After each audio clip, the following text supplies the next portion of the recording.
Doesn't take much, to get the former well-known Prince Harry very angry, as we've seen. We saw in those interviews, didn't we, recently with Anderson Cooper and then Tom Bradby, and of course, I forgot the other one, Stephen Colbert, the GMA guy. Anything that he doesn't like is inflamed very quickly to make sure that he gets his own way, that sort of thing. But he's got a bigger problem now with his book, because while his publisher, Penguin Random House, might be crowing about the sales, albeit in a very loss leader way, it's fascinating to note, isn't it, that when you think about it, where is, of course, Harry's, well, big support? We're not talking really about Meghan Markle, his wife, who seemingly has disappeared off the face of the earth. It seems even a metal detector couldn't find where she is right now because she doesn't want to be seen. This is Harry's time, according to a very good source. Of course it is. Busy trashing his own family. Moving forward, you do not want to be associated with that now, dear, do you?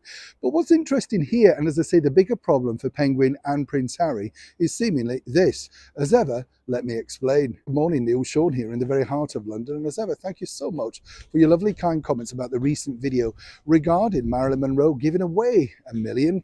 When you think about it, it's a different time, isn't it? One thing I did find out, what I found fascinating, and if you think about it in this 21st century world, that beaded dress that she wore to sing Happy Birthday, Mr. President to at Madison Square Garden on the 19th of May, 1962. Well, again, she paid for that dress from a designer called Jean Louis. And I was thinking, in today's world, simply just the marketing, the power of her wearing it would have meant she'd have got it for free, wouldn't she? Just totally different times. But truly, thank you so much. It's always nice to deliver a different, lighter sort of story for you. It's not always depressing and woke or royal or whatever, that sort of thing. We like to have some cheerfulness, don't we, in our day at least. Back as ever, though, to your breaking story of the day. This is a big problem, as I say, for Prince Harry, seemingly because, as I say, well, he feels his book is doing incredibly well, and people are crowing about it being the top of the charts and all that sort of stuff. There's a bigger problem. And the problem is simply this, because Harry, was looking out for, and as we saw in that documentary, I must just point out, they claim that they don't watch or bother with social media, it's toxic. Oh, trust me, they're over it like fly spray every day. They're literally looking at things to see whether they can be aggrieved, angry, upset, annoyed, you name it. They're there for it, trust me. And so basically what Harry and the head of the people of the publishing are looking out for is, where are these sort of wonderful platitudes from chums? Where are they? Nobody's actually saying, great read, 5 stars, couldn't wait to buy it, can't put it down. Nobody, absolutely nobody of any worth has tweeted, put out on social media saying how much they like it. Now, how has this gone down? Well, as you can imagine, if we could see beneath that beard, Prince Harry is absolutely furious. And according to a very good source, has been, reaching out, as they say. I hate that term, don't you?